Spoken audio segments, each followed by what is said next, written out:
Hey everybody, my name's Pete. I'm an art director at Epic Games.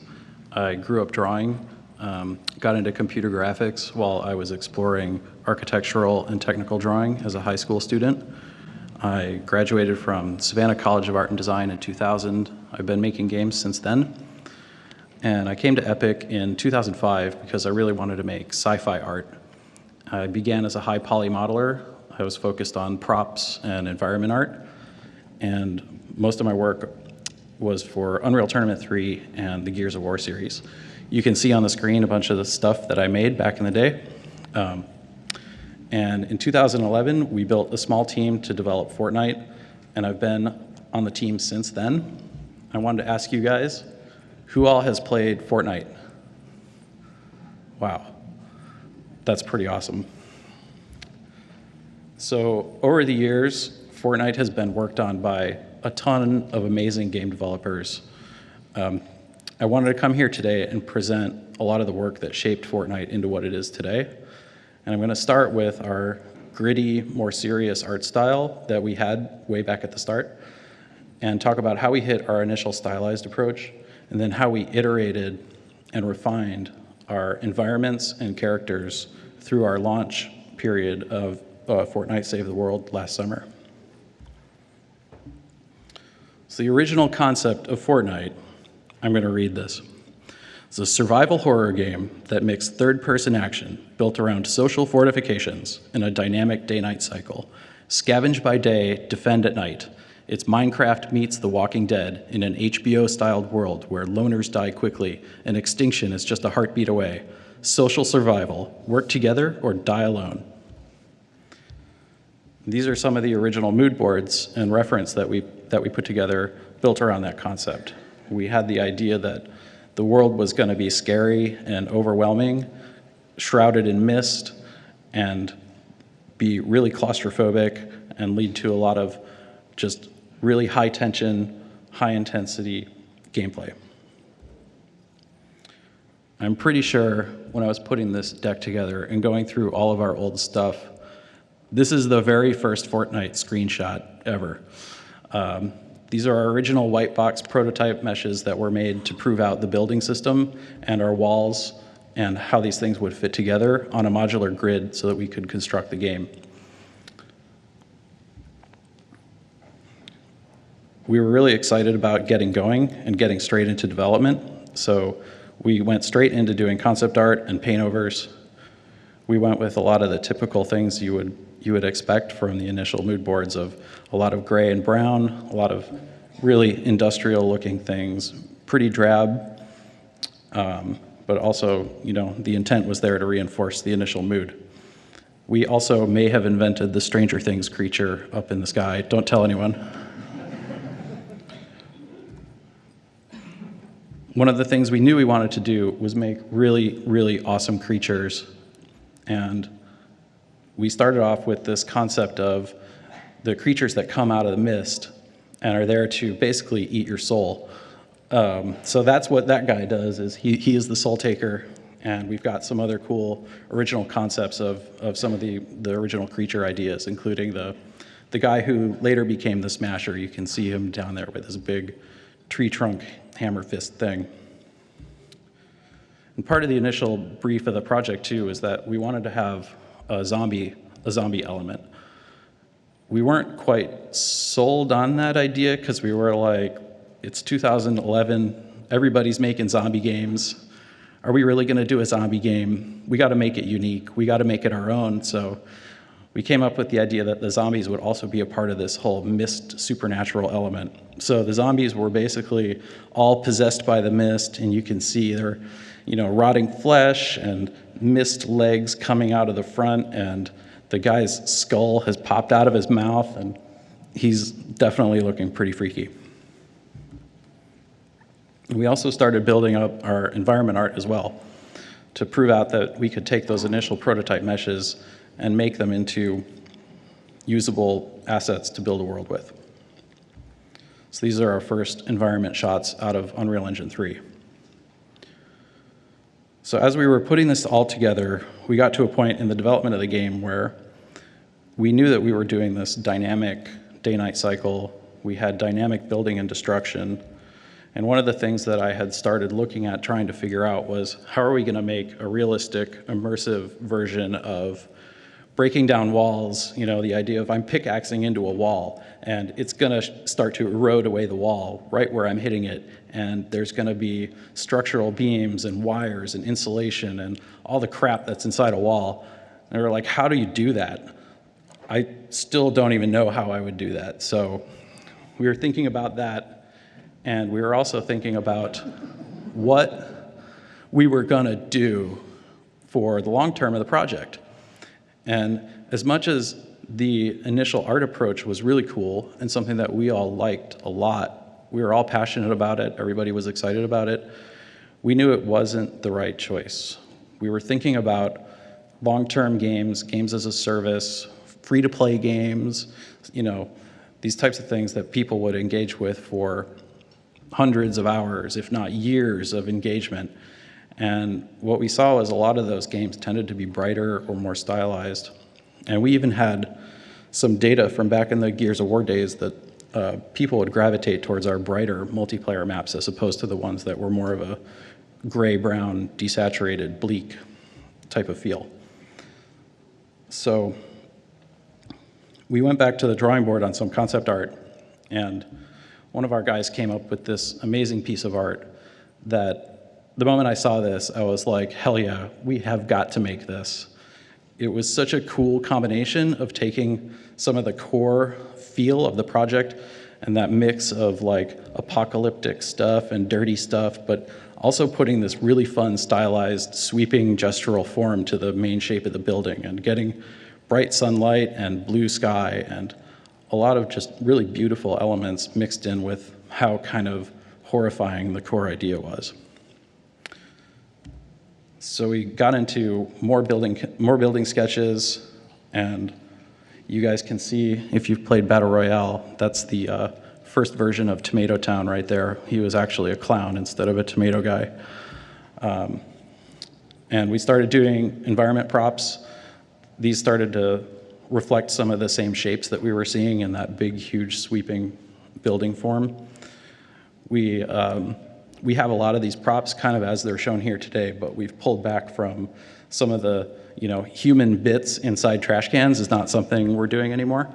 We declared pretty early on that we wanted to shoot for a teen rating. So if you want a teen rating, stay away from dismembered body parts and blood in your game. As part of figuring this out, we took a bunch of the existing props that we had and started just putting freeform deformations on them inside 3D Studio Max. This felt pretty weird and unnatural to me, given how I sort of thought about things back then and how these were all objects that were designed and engineered to be a certain way, and then we were just taking them and warping them out and making them look kind of funny and broken, but eventually we got used to it. We also took our photo source textures and we started doing a lot of Photoshop work and cutout filters and layering the cutout filtered versions on top of themselves over and over to get more clear color separations into the shapes of the original photo source textures, and also ramping up the colors and brightness and saturation. And some of the other initial modular building pieces we took and started bringing in some of that really cool expressive shape language into the window frames and door frames, even though we knew we were going to stick with the grid-based approach where all of our modular pieces have these, very rigid square edges. We felt we could bring that feeling of the original concept art into the world by just bringing that gestural form into all of the shapes that exist inside each sort of atomic unit. So pretty quickly, we were able to get from that initial exterior feel to this, and the interior to this. And all of this was starting to feel a lot brighter, a lot more fun. It's still very, it was still very set in the lighting and post-process and how the fog is.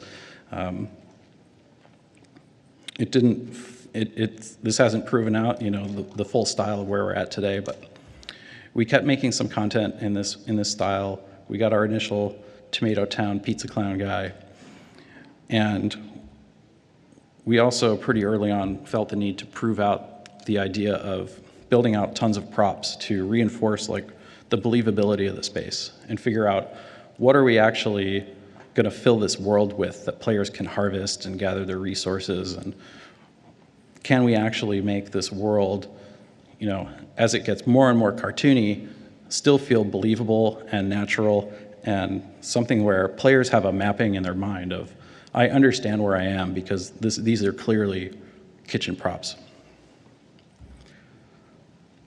These are the first stylized character concepts that were done for Fortnite. They're really cool, but also weren't quite hitting the sort of teen-rated feel or the sort of endearing quality that we were going for.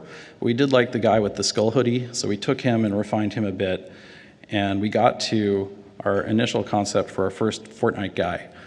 And what we liked about this was just how clean his silhouette got and how a lot of the sort of grimy details were cleaned up, but he still had, a little bit of that scavenger kind of badass feel. So we went in and we modeled him, and it turned out really cool seeing this guy with these really cool elongated proportions and feeling like a really, really cool stylized scavenger. So we got him in the game, and there he is. We also went back over our creatures, and instead of making them terrifying, they're a little bit, they're still scary to some degree, but they have more of a sense of mischief about them, and we used simpler line work in them, and we started bringing in some of the swirling shapes, like you can see on the guy's claw hands, more of that swirl shape that reinforces the idea that they were coming from the mist.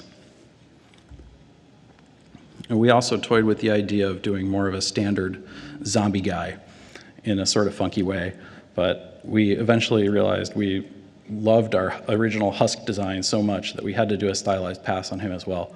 So you can see we cleaned up all the gore and gross stuff, we cleaned up the silhouette, we simplified a lot of the details, but we had to keep the skin hoodie, which was one of the, I guess, the iconic feature of this guy as a zombie design, and that's been there since the beginning. So we modeled this guy out, and we modeled out the rest of our creatures, and we got everything up and running in UE3. And after we got to that point, we announced the game at the VGAs in 2011, and we had a cinematic trailer for that. Shortly after that, we constructed a Sizzle Reel internally, and this is like the oldest real gameplay video I could find of Fortnite, and I wanted to just share it with you guys. It's 2.5 minutes long, and I'm just going to let it play. All right, clear! Grab what you can!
We really liked that Durburger head. It's pretty awesome.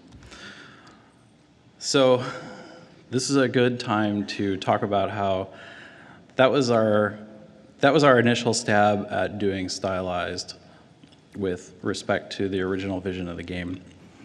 And it was sort of what I look back on and consider our starting point. We really liked the direction of the game. We wanted to keep improving it, and instead of trying to go into like a really aggressive, early access launch in 2012, we decided to hold the game back and keep working on it.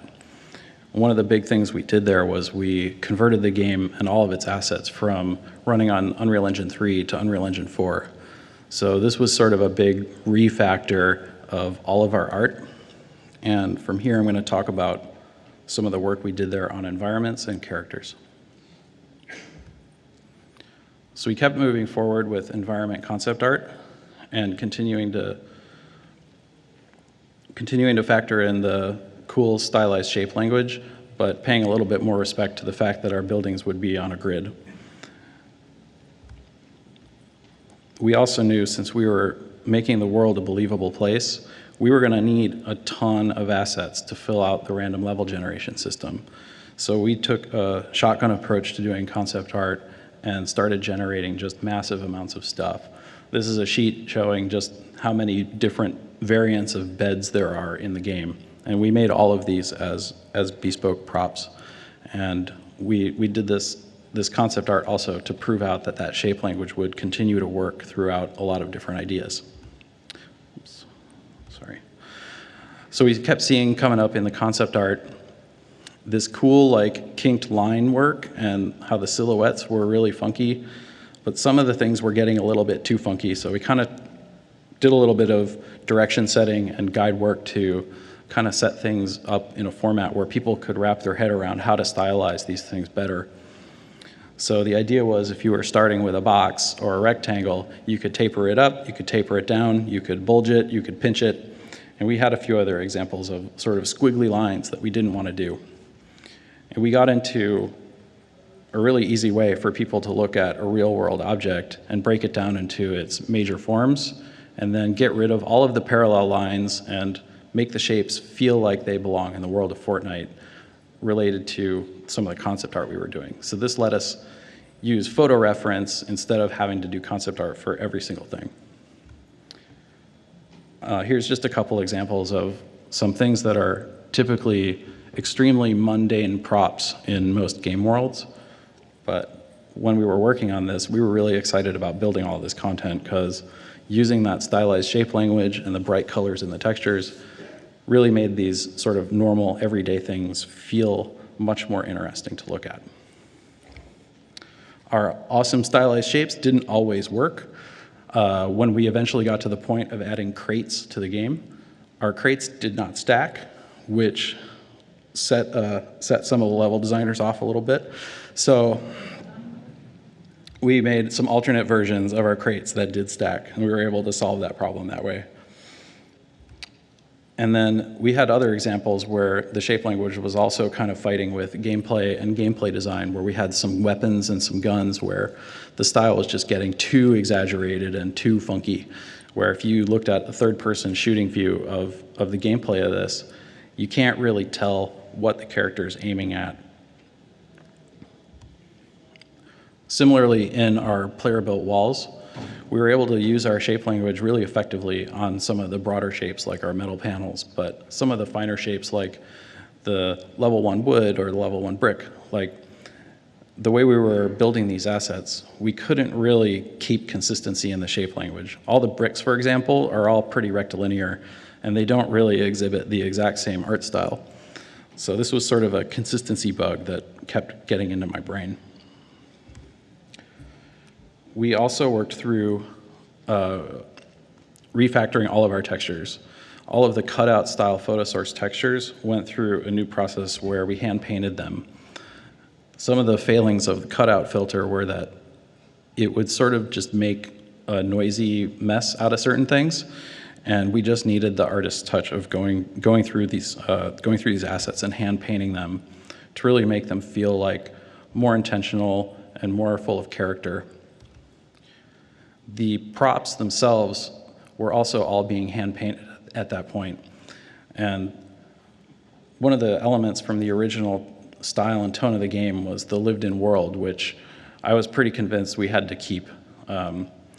Getting the wear and tear and really intentional bits of grunge and dust and scratches and leaky bolts and all the things that add a ton of character to these assets were things that we stuck with. Another thing that we've been doing, we're still working on actually, as a point of Fortnite being a living project, we're going through and adding normal maps and spec maps to a lot of the tiling textures that never had any. So this is just an example of kind of the potential of where we can go. This is also showing that we fully converted over from colored spec to physically based rendering. So that was also a sort of daunting process because we had manufactured so many props with colored spec. One of the rendering engineers came to me one day and said, "Hey Pete, you know, Fortnite is the only Unreal Engine 4 game using colored specular, and we don't want to support that in the engine anymore." And I was just like, oh, fuck. So we had a million textures to go fix, and we did it, and it's great because it looks way better now. But yeah, that was fun. We've also iterated the look and feel of our lighting and post-process quite a bit over the years. We started off with that original kind of heavy depth of field, really claustrophobic feel. And over time, as we've brightened things up and cleaned up the artwork, it's just felt very natural to reduce depth of field and crispen things up over time.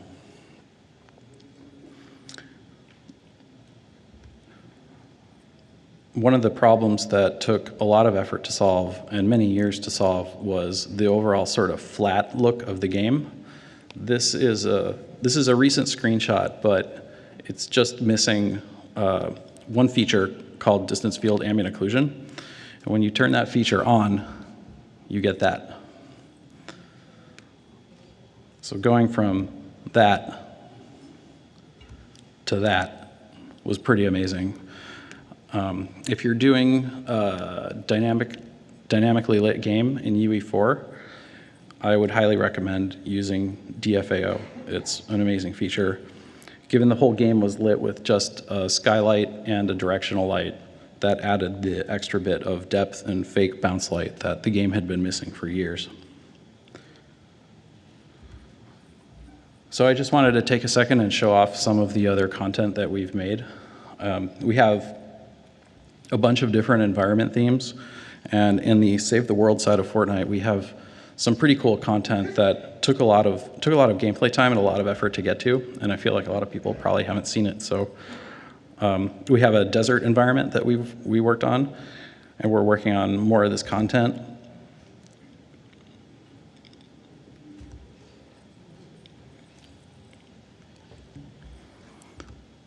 And we also built a full tile set of sort of Transylvania-inspired Halloween-themed assets. And this was also a perfect testing ground for the new volumetric fog in UE4, which is one of the most fun features to play around with. It's very hard to not overdo it. We used it pretty liberally in this environment, but we were also kind of like, is volumetric fog the next lens flare? Like, we gotta be careful here. So the next thing I'm going to talk through is character art. One of the things that we knew from the start that we wanted was a lot of diversity in the game. You know, characters are an expression of the player and how everybody is different. And we knew we weren't going to go with a full-on character customization system that lets you morph your face or change your skin tone and all that kind of stuff. We wanted to do more curated art, so we've been working very hard over the years to always make sure that we're building out a lot of different looking people so that we can have a lot of different representation. When we started, Fortnite was not about any single character. Every character was this scavenger person, a survivor in the sort of bleak world. And some of those initial designs were really cool, but we also knew we wanted a ton of variety. And our initial approach to getting there, back in the UE3 version, was character customization. You saw some of the results of this in the video we played earlier, where everybody was running around with the burger hat. And what this sort of led to was a bunch of really, really silly, goofy stuff. We didn't really have a cohesive way of doing tons and tons of scavenger gear as the thing that was going to define the IP. So we did wacky hats, silly backpacks, and after we went through some of these accessory designs, we manufactured a sea of characters that are all things that are kind of they're still in limbo in our content. Basically, they're all not really enough meat to build an IP from. We could get like the irony of being a beekeeper or a Canadian Mountie or a raver girl or whatever idea we came up with. We were kind of thinking about this in the same way that we thought of the environment content, where we felt like we're just going to make everything and it'll be cool. But what we found was we got a lot of feedback from publishing groups and a lot of people who were looking at the game feeling like the characters really weren't heroic enough or cool enough to really be appealing to a wide mass market audience. And we did sort of a key art exercise to look at them together. And they look nice from a technical perspective, but they're kind of a hodgepodge from a design point of view. So our solution to this was we converted the game from more of a play your way type of experience to more of a class-based design. And our first classes that we started looking at were core to the gameplay were shooting and building. And we started designing these outfits on our existing body that we had. And we felt like they were okay, but they weren't really solving the problem that we were facing, which is making really cool, awesome heroes. So we came up with the idea to do new body types. And here was some of the first pass stuff that we came up with for our soldier. And we worked with a lot of different people on these concepts. These revisions were all very anime. They were a little too noisy. They just didn't feel, they felt cool, but not like the game we wanted to make. And eventually we got to this guy, who you might recognize as Jonesy. This was like another aha moment in concept art in the development of our game, where we saw this guy and we're like, hell yeah, that is it. So we took that and just pasted him into a screenshot of the world just to verify we weren't crazy. And we said, yep, that feels pretty good, so let's go make him. And at the same time we were making him, we started building out concepts for the builder guy, and we wanted that to be on the large body type. So we started prototyping what that would look like and doing silhouettes and started building out a dinosaur chart. And eventually we got to full concept on the large body type constructor. And we looked at him and we said, man, this is a nice piece of art, but we're kind of back to square one, where he's like kind of cool, but not really cool.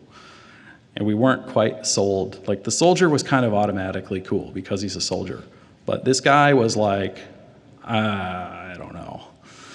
So we kind of took a step back and started to think a little bit more high level about what would a whole entire cast of characters look like, and what do those things look like in a lot of other properties. And we looked at everything.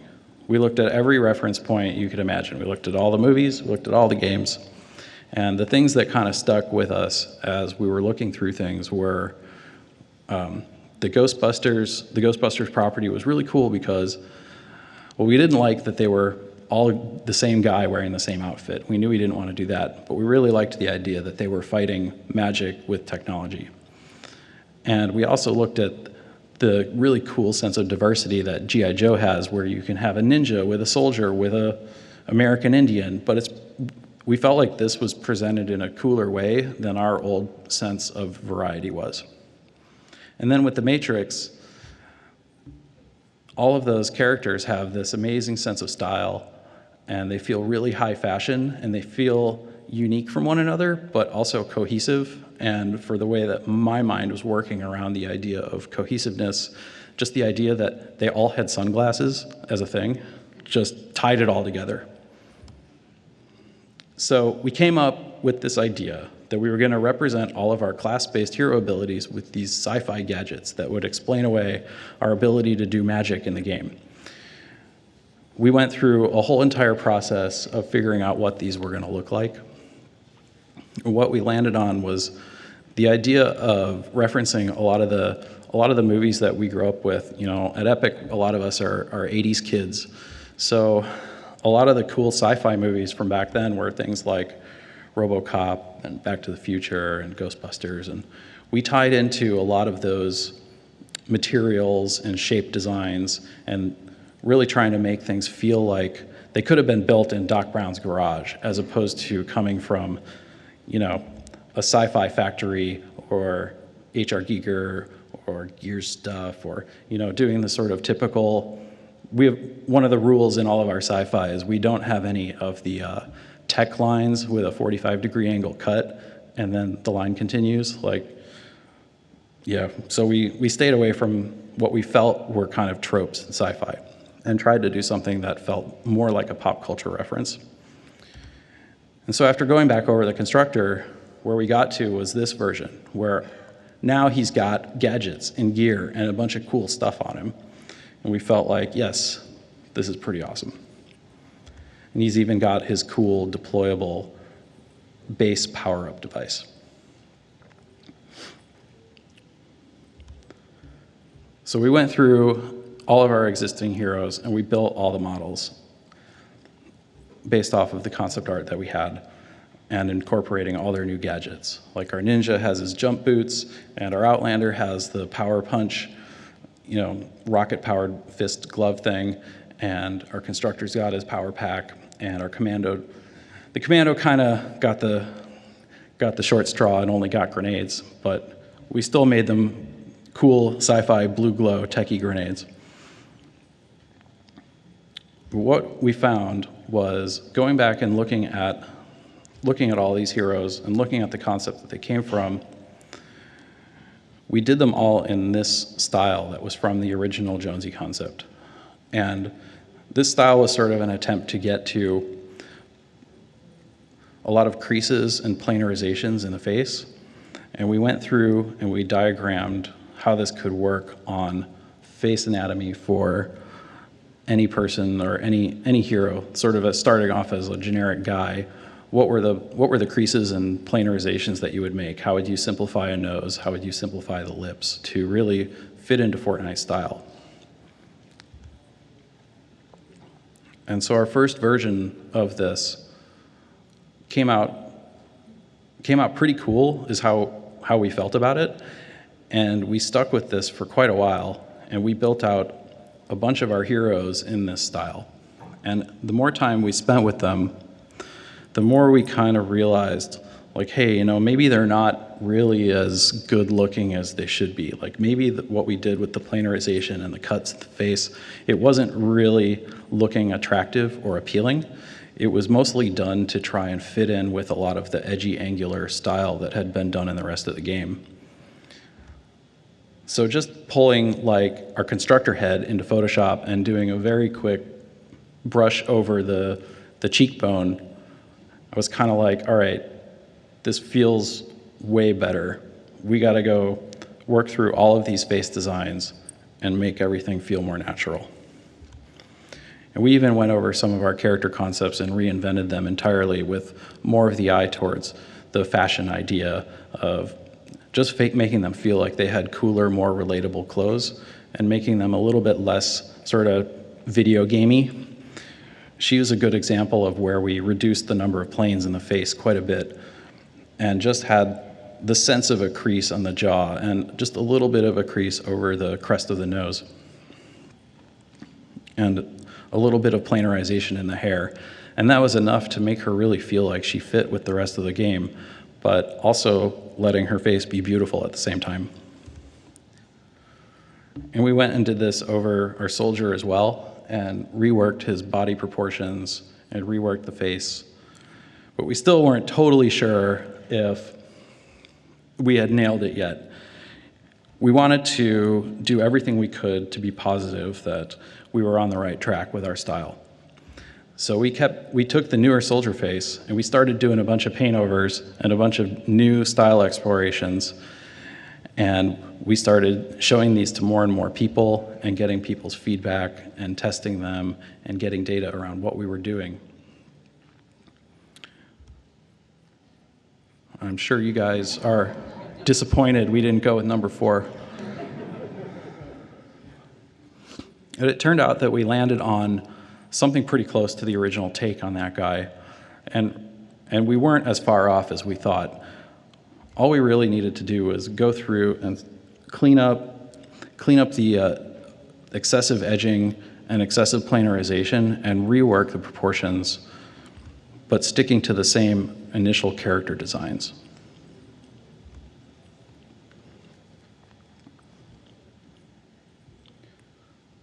So you can see the guy on the right is definitely comes across as more appealing and more endearing, whereas the one on the left, like when we made it, we were like, sweet, this guy's awesome.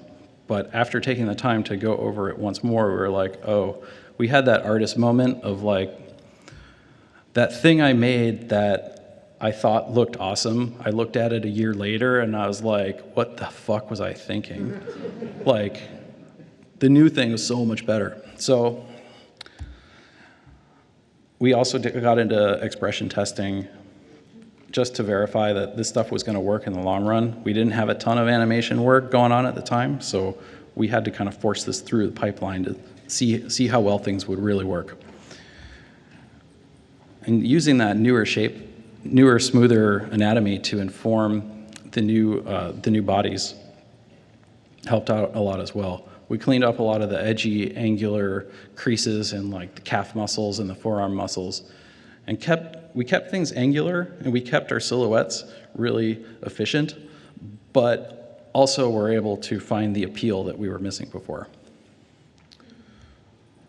At the same time, we were working through our female body types, and our medium female and our smaller female were definitely easier and more natural to make for us than the larger body type, who required a bit of iteration. When we first started concept art for Penny, our female constructor, we were set on the idea of making her compatible with the male constructor in PvP by making the silhouette be exactly the same. And this idea seemed like it was a sound idea from a gameplay perspective. And we went back and forth on concepts for this, and we tried to solve her by, doing a bunch of different face concepts and a bunch of different outfits and a bunch of variants there. But ultimately, what we had to do was get away from the fact that she was a larger set woman, but had these really skinny, spindly legs. She just looked really unnatural. So we went back to the drawing board and did some new concepts. We had a more natural form to the body. We got rid of the idea that we had to match the PvP mode so precisely. And this was a sort of first pass concept of Penny that was more country girl. And then we pulled in the sort of cool jacket and some of the tech elements on the leg and gave her more of a cool, heavy utility belt. And here was our final version of Penny. So we were really proud of this character. It took a lot of development, but ultimately we landed in a place that felt really good. We had a ton of positive fan feedback on this character. And after going back and redoing everyone in the game, this was our final cast of heroes that we shipped with last summer.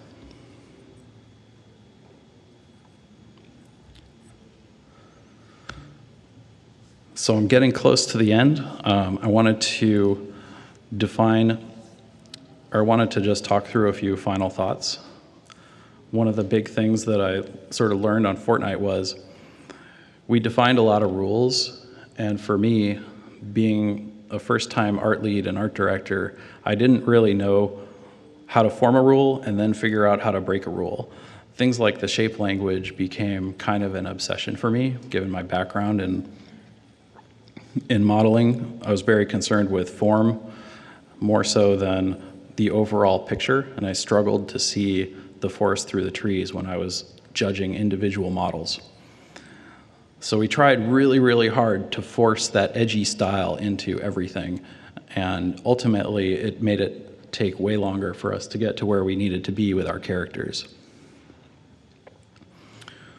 Just understanding that the techniques you use to develop a style don't need to be used everywhere took a long time for me to understand. Like, if you want the impression that the game is fun and wacky and vibrant and funky with all of the shapes that it has, you just have to use them in the most prominent places. Like, players are constantly interacting with door frames and windows and things like that, which is where we would really have to push those shapes and that style, versus feeling the necessity to apply that rule to every single asset.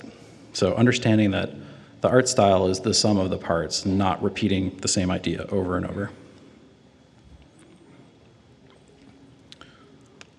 Another takeaway for me on Fortnite is just the idea of getting out of my comfort zone.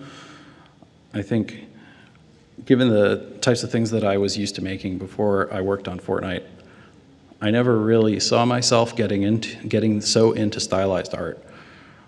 I thought that when I came on the team at the start, it was going to be something that we would turn around quickly and ship quickly, but what it turned into for me was an avenue to learn how to do a whole new kind of art.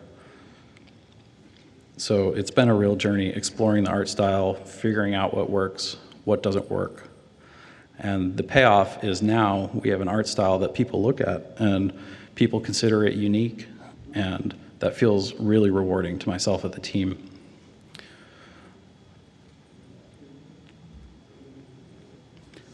And my final thought for you guys is the biggest test on Fortnite was basically we knew that we believed in this game. The team believed in the game. I believed in the game.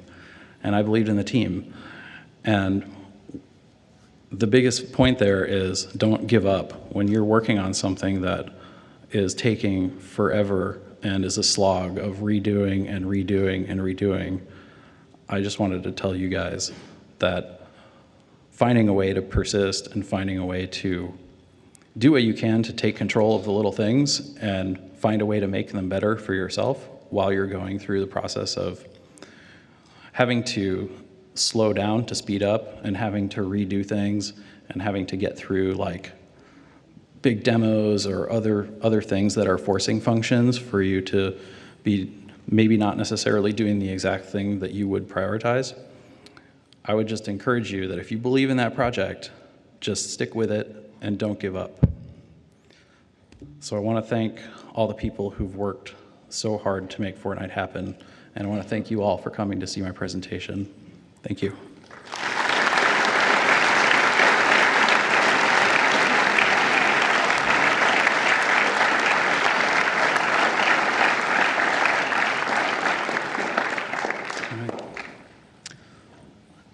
I have time for questions.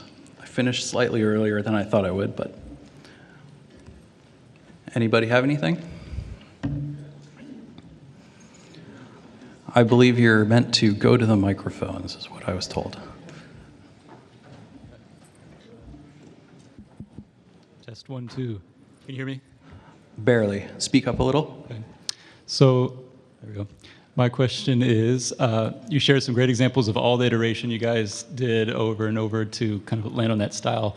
Was that factored into the schedule from the get-go, or the philosophy of how you're approaching the game, or did it kind of emerge organically and schedules had to change? And also, how did you incorporate feedback in that whole iterative process, whether it was internally or externally? And can you give examples of that?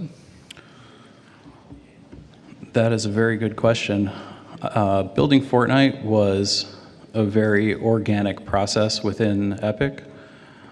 There were a lot of things that came up along the way where the team was asked to sort of change target or evolve the project along with the fact that Epic as an organization was evolving from being a company that shipped boxed products to being its own publisher.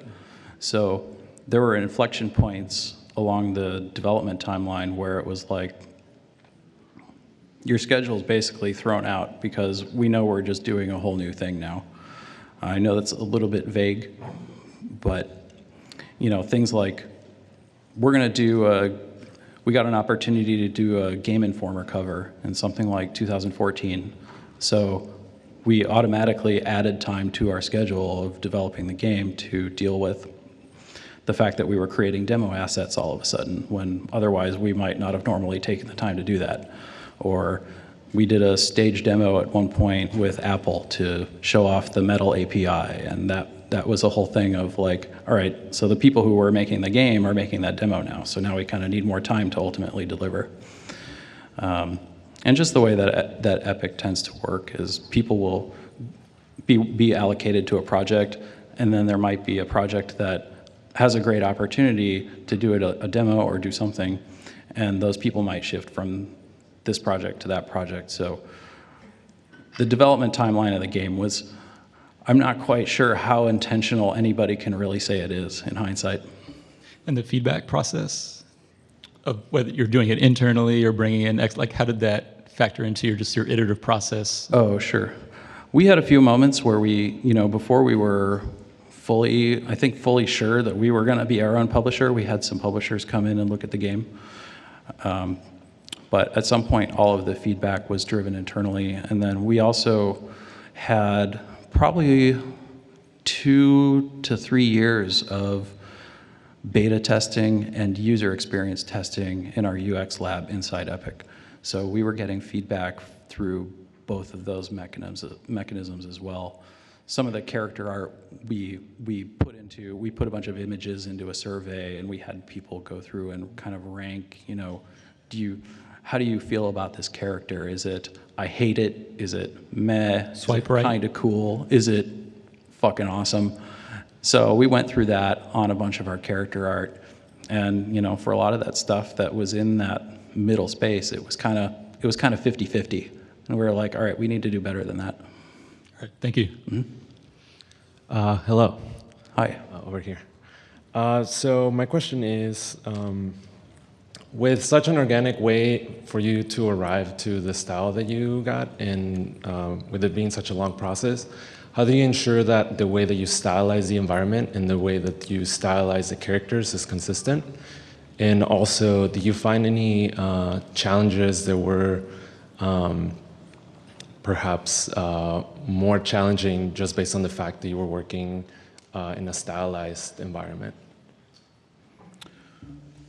Sure. I think one of the big things for me was just learning that I didn't have to make the characters feel exactly like the environment, that we could get away with having them take on a bit of their own style, which wasn't apparent to me at the beginning. I was always like, when I was a kid, I would watch cartoons and see like, oh, okay, I can tell there's a watercolor painted background, but I know exactly what the rock on this frame is going to move because it's clearly cell painted. Right. And that inconsistency would be like a little bit of a deal breaker for me, just in how I have a little bit of an analytical side on top of my more artistic side. So learning that we could do the characters in their own style was the secret to making them good, because I think the early iterations we were trying too hard to make them analytically cohesive with the environment. Right. And what was the second part of your question again? Can you repeat it? Were there any challenges for you that were even more challenging just based on the fact that it was a stylized IP? For example, maybe in building modular sets, for example, for the environment. Yeah, I mean, going with that shape language definitely complicated some things. You have to be really concerned with your collision and how players move through the world. Doorways, for example, you couldn't have them be wide at the bottom and thin at the top, because a player will run in and their head might clip where it's angling up. So there's all kinds of like tiny little gotchas that we went through. But overall, I think a lot of it felt pretty natural as an evolution of what we'd been doing in the past. I made a lot of modular environment sets for Gears of War and UT, so we had a lot of experience there, and we were able to get off the ground pretty quickly with Fortnite, with all that knowledge that we already had. Do you find yourselves having to standardize a lot of things like doorways just so it would fit all of your characters, or do you guys just do a... Yeah, we have like a minimum, kind of a minimum size. Like, we want to make sure that all the big characters can get through any portal. And then we have other standardized sizes for AI as well in the PvE game. So there are definitely a lot of rules there that had to be learned over time. Just one more quick question. You mentioned earlier that you were trying to transition from your hand-painted textures into adding normal maps to them. How are you finding that transition? Are you running into a lot of issues where like maybe the normal maps are not really helping sell the look, I guess, or the appeal of the textures? We haven't done tons of them yet, so I don't have a thorough answer, but I think I know what you're getting at, because ultimately it's probably going to be a little bit of a rabbit hole where a lot of the diffuse textures have light and shadow already painted into them, and we're going to have to pull back from that and probably let the artists have a little freedom to interpret those textures and say, all right, well, this brick wall isn't going to be exactly the same anymore. I'm kind of redoing it with I'll do a model in Zbrush and we'll bake it out again. And so there will probably be a lot of that in that work. Okay, thank you. Hi, love the look of the game, the look you arrived at. The success is really well deserved, I think. Thank you. This is a pretty simple question, and you almost touched on it. Scaling of props is a conscious decision to keep things maybe a little larger than would be natural compared to the characters. How did you...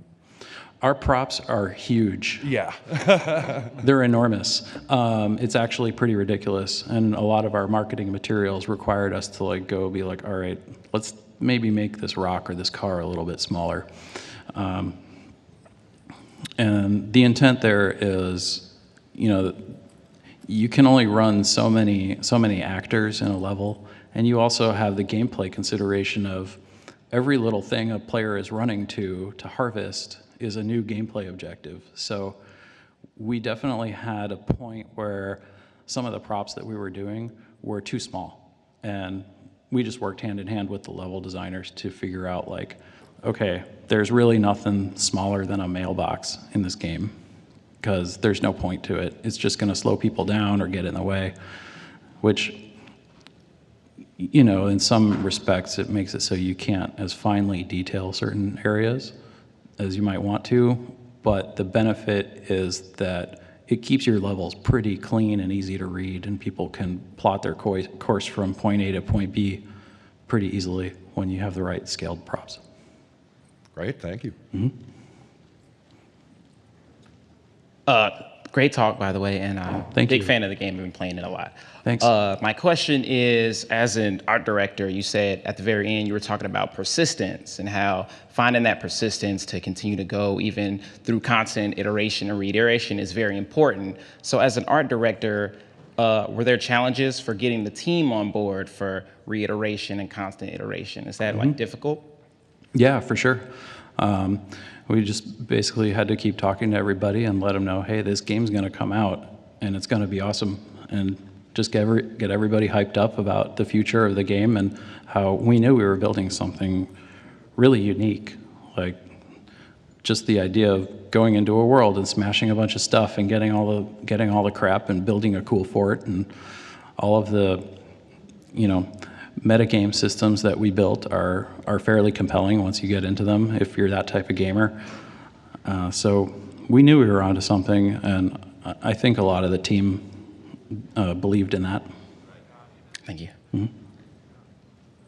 Hi, I'm working in the launch department for a game company. You just say every time you improve your character, or sometime you improve your character, you are discussing with the launch team, right? And when your two team have different option, how did you convince them, or how did they convince you? That's a question. Sure. I mean, for us, it was just about transparency and showing people work in progress and talking them through where it's going. And I think every step that we took it wasn't hard to get agreement on as being the right step. So it was a fairly organic process. I'm sorry it's a little vague, but we just worked hand in hand, and eventually we got there. Okay, fine. First of all, thanks for the amazing talk. And my question is, were there any artists, like either concept artists or 3D artists, that were like very specialized in realistic style, but was very not getting used to this kind of style? Like how would you like help them to overcome this obstacle? Sure. So we have a number of people who have spent a lot of time doing realism, and I mean, I'm one of them. It's mostly about coaching through the ideas of simplification, exaggeration. If you're going to put a bolt on a thing, that bolt should probably be 5 times the size of a real world bolt.